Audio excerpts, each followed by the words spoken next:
How are you doing? I'm Martin from Gardens for Life in Birdland Homestead. In this quick video I'm going to talk to you about long-term storable foods that you can grow yourself at home in your garden.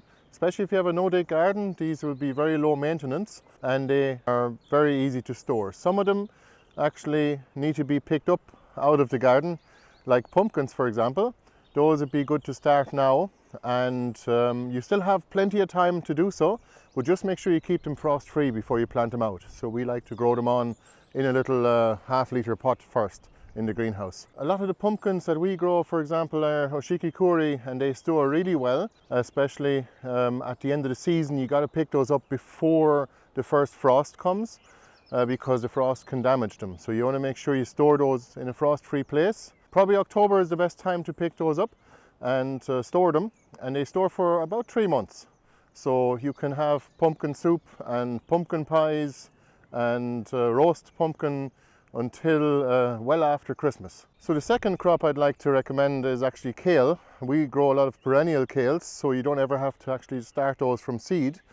Some of them can be grown just from cuttings, and we do like other ones too though, such as the Portuguese kale, red Russian kale, and the Dobbington, and the Taunton Dean is our favourite now, but that one is best grown from cuttings. You can grow kale in your garden and actually just leave it there until you're going to eat it.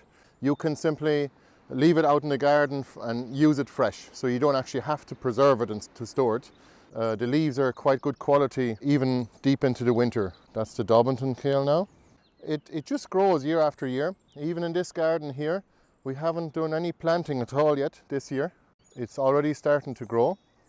Rhubarb is definitely one I would recommend to grow too, because it's basically zero maintenance. Takes up a little bit of space in the garden, but we even let it go to flower to attract beneficial insects, so we don't ever have to spray anything in our gardens, not even the type of stuff that organic growers are allowed to use. We don't ever spray anything at all in our gardens, and our plants are fairly healthy. This is another variety. It's Victoria, and we have Glaskins Perpetual.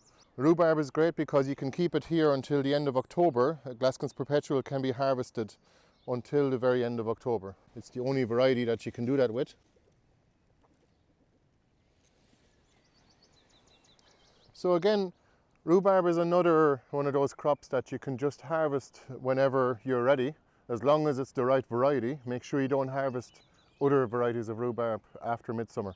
Well, the other long-term storable food that you don't have to preserve or even take up in the garden until you need it is Jerusalem artichokes.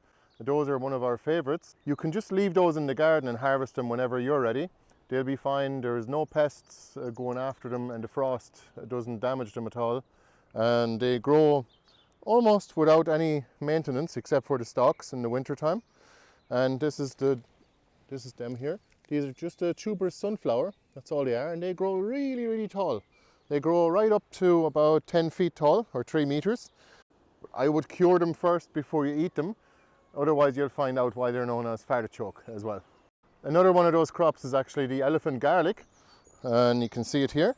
It's in the leek family. It kind of looks like leek, and it is usually planted and harvested for the bulb in the very bottom in the ground around July, and that's when it becomes available on our website as well. So if you'd like to grow elephant garlic, you can avail of it then.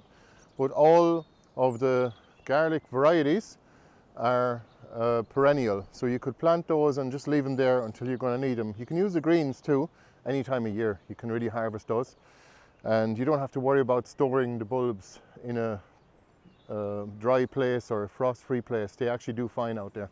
You might say, why bother growing all this food that's long-term storable when you can eat things from the garden that are just fresh? Because we want to actually use half of our space in the gardens to grow vegetables for the next off-season.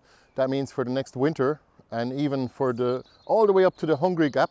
We never really had a hungry gap here, to be honest with you, because we grow a lot of perennial vegetables, and those are actually using last year's root system to grow very big, even way before the spring brings you the hungry gap. Some vegetables are best harvested in the summer, like beans and tomatoes and peppers and that kind of thing. You probably need to preserve those because you can't really store those for very long. So other vegetables though, Long-term storable vegetables are handy because you can either, like pumpkins for example, you can store them for 3 to 6 months at a time, or you can harvest your hardier vegetables anytime during the winter as well as the growing season. So I would highly recommend growing some of those because they're low maintenance, and you know, for those of you who don't have much time to worry about the garden, that's perfect because you can harvest them whenever you're ready. You don't necessarily have to harvest them like broccoli, for example. That's kind of a perishable good and it needs to be harvested just about at the right time, otherwise it kind of goes off by basically going to flower. And the other thing is, if you're growing lots of winter vegetables, you can even feed those to your livestock. Chickens absolutely love to get some greens, especially in the winter time when there isn't any around. And we do like to grow a lot of kale, especially for the chickens. That keeps them healthy. They also love eating it, so we like to give them as good a life as we can and a species appropriate diet, or at least as close to it as to where they're from in China from thousands of years ago when they were domesticated. Plus we get a byproduct, eggs. Subsidizing some of that feed with fresh kale that you can grow on your property definitely helps to save money, but also it keeps your birds healthier and happier as well. And your eggs will taste way better and will be more nutritious. And if you'd like to support us, you can get something on our online shop. We have plants and tubers and cuttings available there. We still have a few willows left as well if you're interested. And we also, for those of you not in Ireland or in Europe, you can also support us by joining our Patreon page or our membership page as well. We highly appreciate your support. Thanks. All right, thanks for watching the video. I hope you enjoyed it. Please let me know what you think in the comments below. I'd highly appreciate your feedback. And if any of you are from the Midlands of Ireland, we're always hosting workshops here all about both chicken keeping, homesteading, growing your own food, preserving, canning, and all the rest. So we hope to see some of you at our workshops, and we're going to be hosting a Homesteaders of Ireland swap meet shortly as well. So take a look at our website and we'll see you later. Bye bye.